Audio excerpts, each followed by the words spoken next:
Coming up, I'm going to share some of the struggles that I've been going through personally as a business owner and founder, and some of the wins from the previous month, which includes another Apple feature. Stay tuned.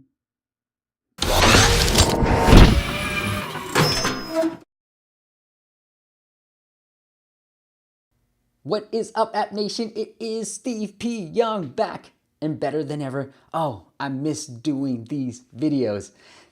Today, this video, I want to share with you some of the things that happened in June 2006 from an agency standpoint, some of the lessons that I've learned being the CEO, the business owner, whatever you want to call me, just some growing pains that I've gone through and some key lessons learned along the way. And in the future, as I continue to do these monthly analysis and share some things that worked and didn't work, I want to share some of the lessons I've been going through just as a business owner.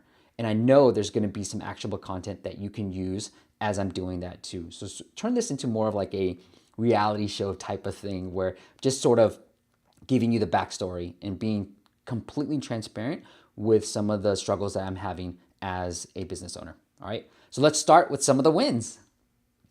We helped the client. This was a big win for us. Cupid.com came to us. They had a huge announcement. We worked different angles. I mean, the backstory is crazy. You don't even want to know. But we were able to get them onto Daily Dot, which is a great sort of social media type of site. It was a perfect fit for them. And it was amazing. Like, I was extremely thrilled. And one of the hacks that I used here when I was reaching out to this reporter was just doing a little bit of research. You know, I shared in the past, hey, just do a 2-minute research. So I don't know if this helped or not, but when I reached out to the reporter, I Googled her name and then I said, and I found out that she was from Hawaii. So rather than blatantly saying that, hey, notice that you're from Hawaii, I just said, aloha, name, and I went with it. And so it's these small little things that show I did a little bit of research to sort of make my pitch sound a little bit better. And then we went into our pitch. So I don't know if that's the reason we got covered, but I know that it probably does help a little bit, because I know if anybody that mentions Noah, now everybody's gonna mention Noah, but I have had a few people mention Noah, who is my son, and some of the podcasts that we've done in the past, that always brings a smile to my face. And I know that this person is a long-time listener because he hasn't been on in a while. I gotta get him back on. Right? So really great coverage here. And the thing about this is when you get covered on a really big site like Daily Dot, other big sites will actually cover you. So because of the coverage that we got on Daily Dot, so this is a June 9th article that went up on Bustle that was sort of talking about it, the Cupid announcement. They covered it as well. And the really cool thing if you're watching this is that look who's tweet was embedded in the Bustle article. It was my tweet on Appmasters Co., which is our Twitter profile for Appmasters, but at Appmasters Co., they actually embedded the tweet that I had into their article, which was really cool for me. So I knew that obviously it happened and it was a part of, because we got on Daily Dot, Bustle ended up covering it too. So that's the advantages of really being on these big sites, okay? The other thing I want to move to, the next thing is we got another client featured. So if you've been keeping track, well, let me tell you that this is the second month in a row. In May, we got my game that I published featured in China, so it wasn't worldwide, but our client Wallet Hub was featured. I think this was only in the US App Store because they're only US only, but we got featured right there, right in the brand new apps. So finally, a non-game getting featured by Apple with obviously our help. So really, really exciting times. We weren't sure, you're never sure if you're gonna get it, but I checked the App Store, we were there, and then obviously quickly took a screenshot of it. So really cool again, and it's the same strategy that I've shared in the past, so I'll link it up into the show notes, but use that strategy. It does work like a charm. All right, let's go through some of the lessons now that we got through this. Okay, some of the things that I was struggling with in June. So it was sort of a slow month for me. We went through a transition period where in May I had to let go of a contractor that I brought on to help me manage these clients. So sort of an account manager, and I had to let her go. But what I started thinking about was, okay, what was really working in the past? Really thinking about through that. And, a part of me always struggles with running an agency because a part of me, I'm just a product guy. Like I want to be so ingrained with the product and launch products that almost internally resist having an agency. But I know it works and I know that I'm getting to do what I love. I'm helping a lot of clients through that too. So I really had to focus on what worked in the past. And what worked in the past was really focusing just on the agency and becoming really the best at promotion agency in the world and do that first. So I interviewed a guy, Jason Swank, and I think by the time his episode, you got to look out for it. If it's not live yet, I'll link it up in the show notes anyway. But he sold an agency, really great episode. And what I learned from that was it took him 12 years of building this agency to finally selling it for 7 figures. And that's what I learned. I was like, oh, okay, this takes a lot of time to make it really, really successful, and just stick with what worked in the past. This is what people want from me for now.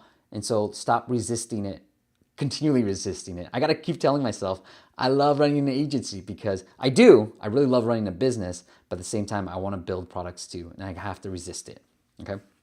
So really think about what worked in the past. I know a lot of people say, I want to bring this up because a lot of people say that what worked in the past won't get you to the future, right? Some people say that, right? If what made you a 6-figure business won't make you a 7-figure business. While I believe that if you're in the middle of the 6-figure business, I think there are still lessons learned from the past. One was, for me, it was I focused just on the agency. I stopped doing almost everything else besides trying to grow the agency. And then 2, like going back to our roots of planning out our content calendar, our strategy calendar, and then trying to systemize every little bit of what I do and trying to delegate. So that's what I started thinking about a lot in June. And it was a transition period because we didn't write blog posts. I didn't create these videos anymore. So I really started thinking about what worked previously before. And then now we're starting to put in a content calendar. I'm starting to think about how Q3 is going to look like and things like that. So that's what really worked in the past, and that's what I'm moving into the future. The next thing I want to talk about is a thing that I got from Pat Flynn of Smart Passive Income, and it's called what he calls just-in-time learning. So as I'm going through these growing pains, I remember Virtual Freedom by Chris Ducker, and this is my book recommendation of the month too. But he was talking about hiring VAs, virtual assistants, to help you grow your business, right? And I started thinking about doing that. So I read the book, went through it, took a lot of notes, and then eventually used his service, Virtual Staff Finder, to help me find somebody, this project manager that I was looking for, this sort of general VA is what they call it, somebody who can help me out with a lot of different things. And I found this person, and I used the strategies that Chris puts in his book. It was great. And it was the great thing was the interview questions. He said, here are 10 questions that you should ask. Those are great questions. And the one question that really stuck out for me was, what skills do you have that were not in the job description? So tell me, and that could be beneficial to my company. And that's a great question because I got to learn from a lot of different people. And the first question that I should always lead with is, what do you know about me and my company? That's one of the questions too that he said he recommends. So these 2 questions alone, especially when you're hiring somebody, you can see, one, have they done any research on you? What do they know about you? Because a quick Google search will tell you. And I was so excited because they Virtual Staff Finder lined me up with 3 candidates. And when I asked this question, 2 were kind of good, but the third one, spot on, like spot on. She knew exactly what I was talking about. And as we got to talking, a lot of these interviews that I've been doing, they say, look for the cultural fit, look for the cultural fit. And as we got to talking, she said something to the extent of, I really care about my clients, and it pains me when they don't do well. And it was genuine, right? Like it wasn't like a question that I asked her. She just sort of threw that in as she was just talking, and it felt very genuine. I said, that was beautiful, because I feel the same way. I get so ingrained with my clients and helping them succeed that a part of me it's painful when things don't work. And the strategies that you've used in the past that have worked for other clients just is not working for this client. And so I love that. And that's a great cultural fit for me. So it was really going through this book, figuring out what I needed now. I didn't need anything else now. I needed that virtual freedom. I needed to know that my company could run if I went on vacation.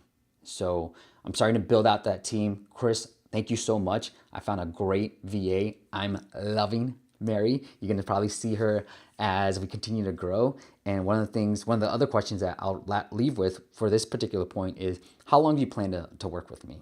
And she said, forever, Steve. If this all works out, I'd love to stay forever. And I was like, you know what? That's what I'm all about, right? That's what I built with my mastermind. I have a hard time charging a monthly fee or a quarterly fee because I want to stay forever. I want to build these relationships that last forever. And so that was another thing that really tipped me off as somebody like, I really like working with her. And she's been great so far. I've delegated some of my emails. So this would be my July things, but I've delegated some of my emails to her already, and she's just off and running. So I'm really, really happy that she's on board, and I'm excited. So Mary, if you're listening to this, thank you so much. You're awesome. The last thing I'll leave with, guys, is sometimes for me, anytime I'm on vacation, I'm usually on email. I'm usually checking work and doing a little bit of work here and there. But we went to Mexico recently in June, and we're gone for about 5 days, but it was like Thursday to Tuesday. So really work days wise, I was gone half of Thursday, Friday, and Monday. So 2.5 days, right? And I lost my phone. Wouldn't you know it? I left my phone. I have it back now, but I left my phone on the airplane and I just lost it. So I got to the hotel. I was like, holy cow, where's my phone? And I had nightmares like, oh my goodness, I can't believe I lost my phone. So reckless of me. I can't believe it. What, da, da, da. I kept going on. But what it forced me to do was not work. What it forced me to do was really go offline. And I did it. And I was telling my wife that I had all these dreams. She's like, look, Steve, what's the worst that can happen? Like, just relax. She's really good at that, right? You're in Mexico, you're here for your cousin's wedding. Just relax, let it go. And what's the worst that can happen? Guess what happened? Nothing. Everything ran smoothly. I had somebody on my team already handling everything. I told him I lost my phone. He knew about it and he took care of everything. And I think what it helped too was I want him to know that he can make these moves. Like, you're part of the team. You don't need to check in with me all the time. And it really helped and made me feel better. So I did check my emails with my laptop on the day we were leaving, right before we were about to leave, because I had some downtime.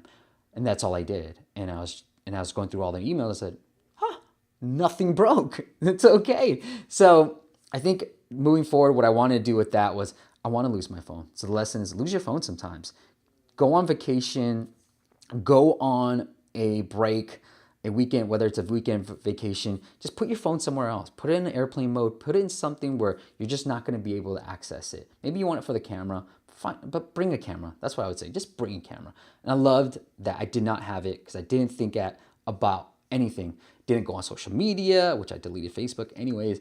I didn't check email. I didn't do anything. I just enjoyed the offline experience. It was amazing. That's it, guys. I've got some crazy stuff going on, so I'm excited to be sharing those with you soon as we continually build out this team. I hope to be doing more and more things that will help you grow your app business as well. Thank you so much for tuning in. The one last favor I'll leave with is if you've been enjoying this podcast, you've been enjoying these videos, like it, leave a comment, share it as well. And then for the podcast, for you listening and not watching this video, do me a favor. If you've been a long time listener, if you've gotten a lot of tips out of it, go into iTunes. If you go to appmasters.co/iTunes, leave a rating and review. It does help. I've got over 100 so far, but I'd love to get more because I know a lot more people are listening than just 100. So I'd love for you to just do that because it really does help the show. And go check out my sponsors as well. There's some really cool sponsors that I've been working with in the future. All right, guys, that's it for now. Thank you so much for tuning in. Your attention means the world to me. Something that Gary Vaynerchuk says all the time, and I really do mean it too. Your attention means the world to me. I'll see you on the next chat.